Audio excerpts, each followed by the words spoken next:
about 6:30 in the afternoon. This is November 5th. It's election day. Hopefully you went out and done your civic duty and got all the correct answers to the correct tests.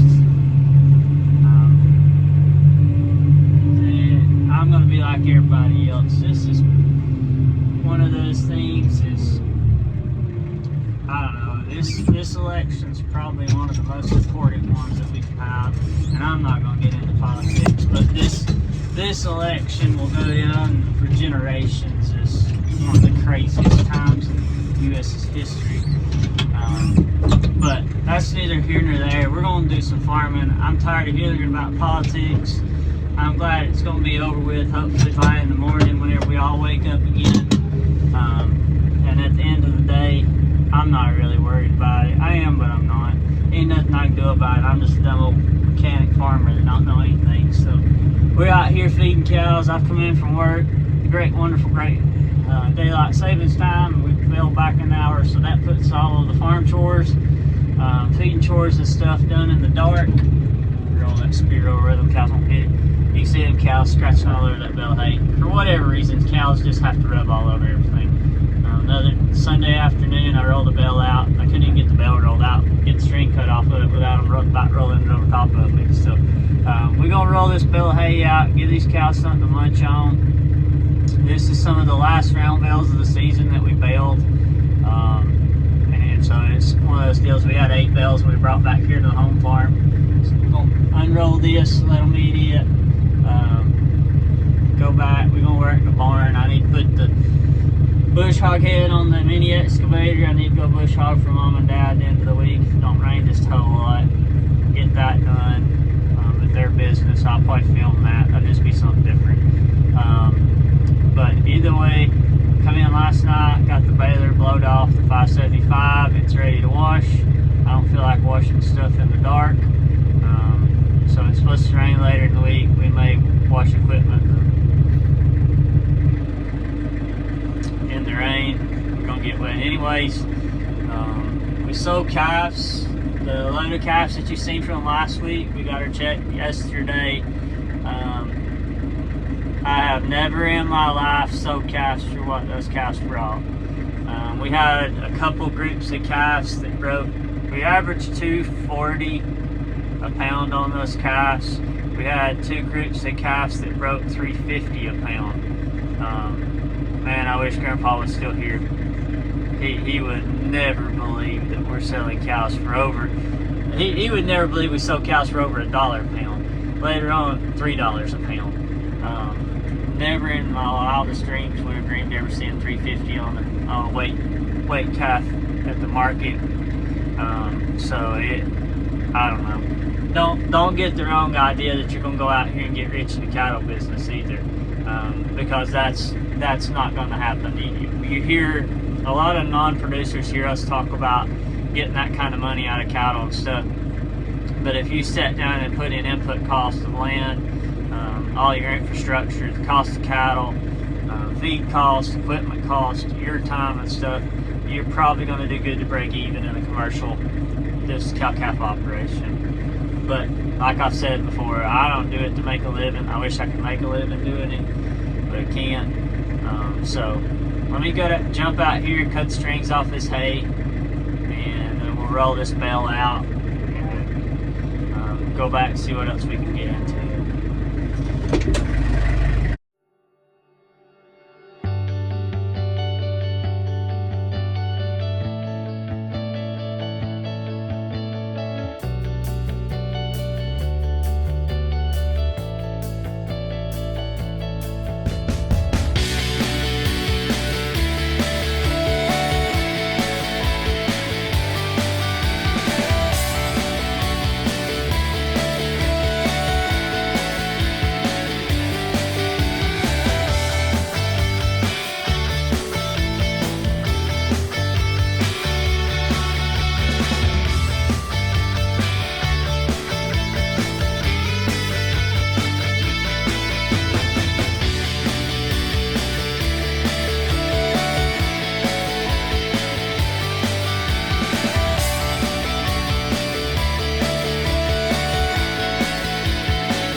just got them fed bale hay for the night.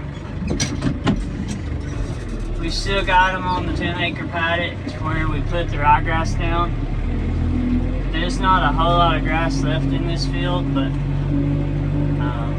I'm waiting on it to rain a little bit, so we put some ryegrass out, and we'll probably pull cows off of this. Maybe turn back down at the bottoms. See how much grass is down there.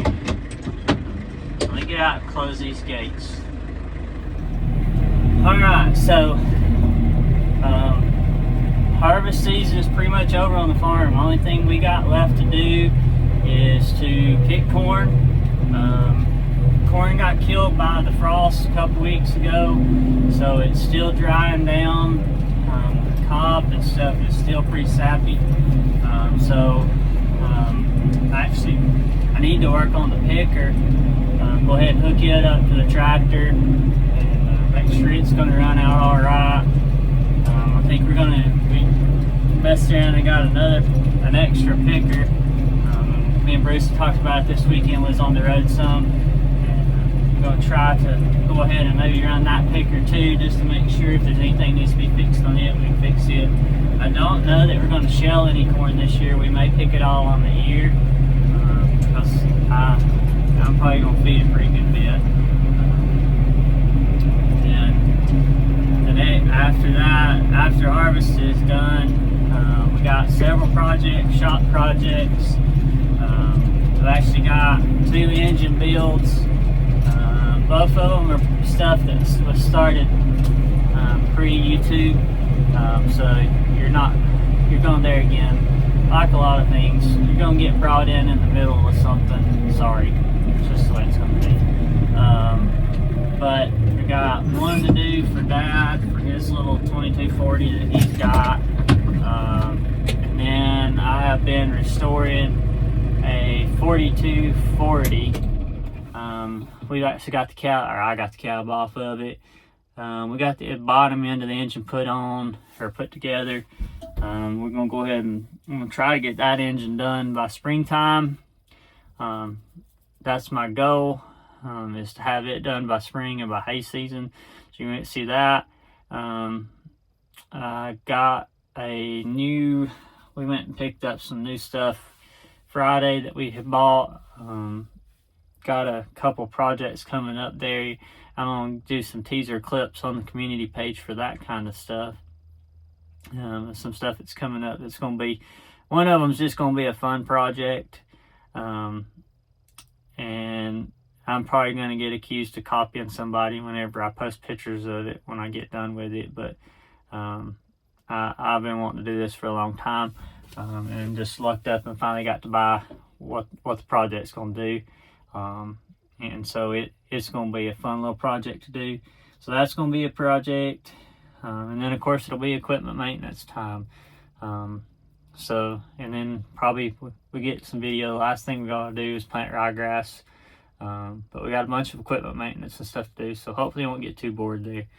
So let me jump off. We're going to jump in the Mini X, come up here, unpin the ditch bucket. And then go ahead and put the bush hog head on the Mini X, get it ready to go do our mowing at the end of the week. And then let's see what else we can get into. Okay, so we got our bush hog head put on the e55 mini Bobcat excavator. And last year when I quit, right as I was quitting, I noticed I had a hydraulic leak from right here to where this fitting goes on to the actual hose. It's leaking right there. Excuse me. I'm gonna split this apart. I figure there's an O-ring in here, but we're fixing to find out. Go ahead and dry this up because I don't want to leak hydraulic fluid. So I'm gonna mount y'all on the tripod, grab me some tools out of the service truck, and let's see what we get into.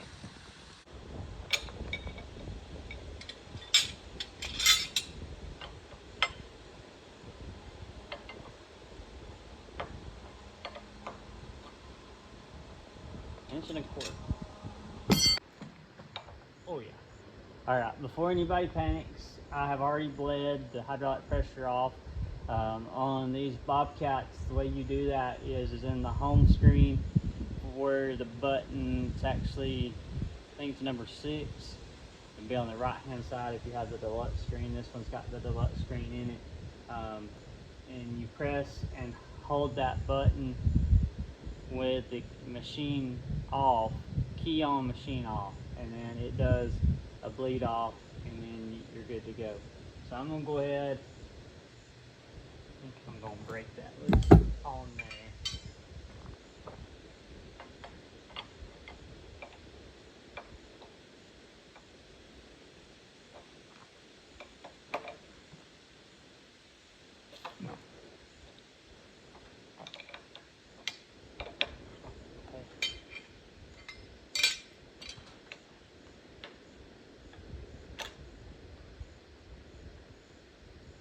Yep. Ah!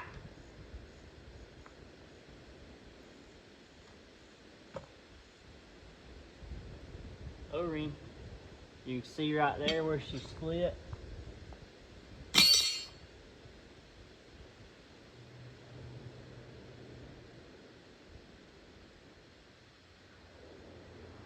See that right there? So let me go over here on the service truck now.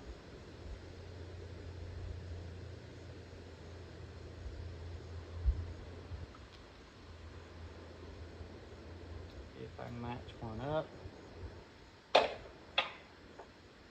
That's one thing that we keep on the service truck. I keep a full set of standard O-rings and a full set of metric O-rings. So let me get this one matched up. All right, so there's a brand spanking new O-ring.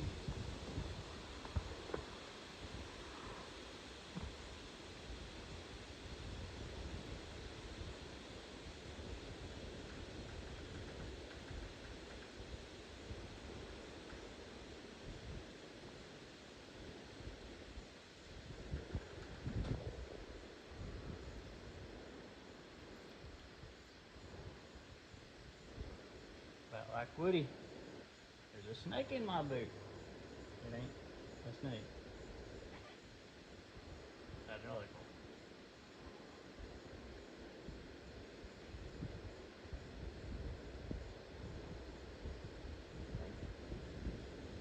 So we're going to thread our fitting back down on here. And you can see that.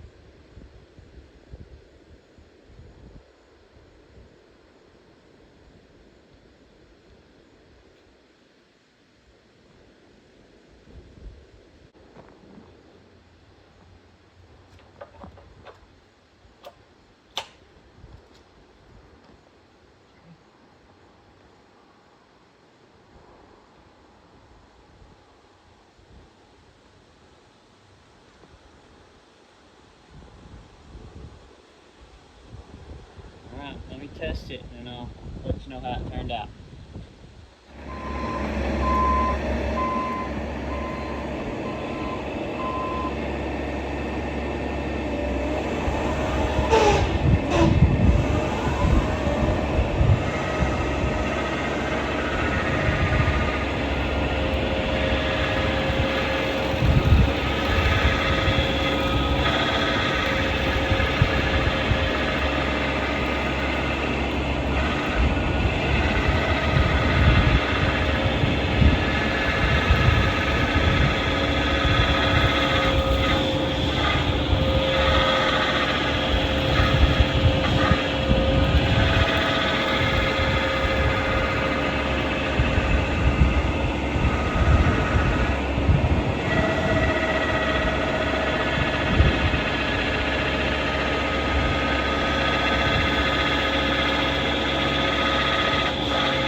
we're still leaking, but we're leaking here now versus there. So before I fool with that anymore, I'm gonna sharpen the blades on the cutter head. So then we'll come back to that.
Alright, so it's got all our blades sharpened up. Next thing we got to do is bleed the pressure off so we pull that coupler off the end again. So let me get in the machine, bleed the pressure off with the hydraulic remote. And then we'll be ready to take that line back apart. Alright, so we're up in the cab of the machine. Turn the radio off so we don't get busted for copyright infringement. Alright, so this is what my screen and my machine looks like. So in order to release hydraulic pressure, you're going to hit number 6. Now this is key on, engine off. It says to release auxiliary hydraulics, engine must have recently run. Press enter to release hydraulic pressure.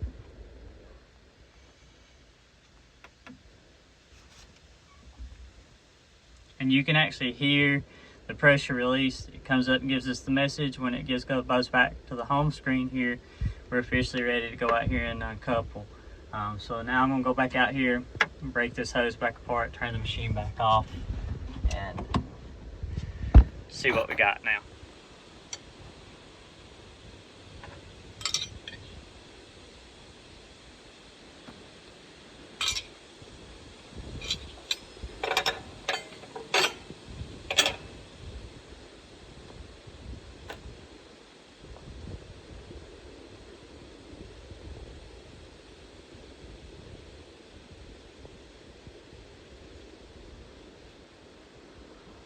I know it's something with this end of this coupler because this is the same side that my thumb connects up to, and I haven't been having any issues with the thumb. I don't know if you'll be able to see this or not. The only thing I see on this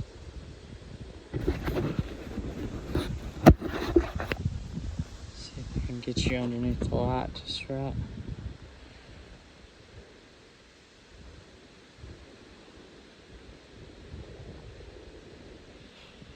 If you look, it's hard to hold it and hold the camera. Right there at the tip of my thumb.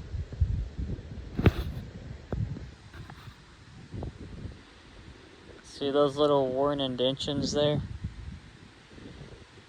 There's just enough where that fitting's been pressurized in the coupler in here. It's about the only thing that I see other than that rust. But it's something that it's a wear issue because this was running fine, like I said, just right up until I got done the last time I used it last fall. You can see on this side, right there at the tip of my finger, see where it's worn. I bet you this coupler is not, when it couples in, that's a flat face to flat face, so it's got to stay square. I bet this coupler is not setting perfectly square in there, and it's bypassing around the cause of those war places. So I'm gonna break this back off, and I'll give this to Dad and let him go into town tomorrow and see if they can get us one of those in, and we'll try it and see. I mean, I don't know what else to do. I got a leak there. I thought it was the O-ring, and it was the O-ring. It was shot or cracked or broken, and so that fixed that problem, but it did not fix out here. And so all I know to do is replace this end out here and see if that takes care of our issue. And the one on the thumb and stuff is a different size. So let me pick up some parts and we'll see if we can change this out maybe tomorrow night. All right, everybody, that's gonna do it for tonight's video. We're gonna pick up a really quick disconnect coupler, see if that takes care of our issue tomorrow. Maybe they'll have one. If they don't, maybe they'll have it by Thursday morning.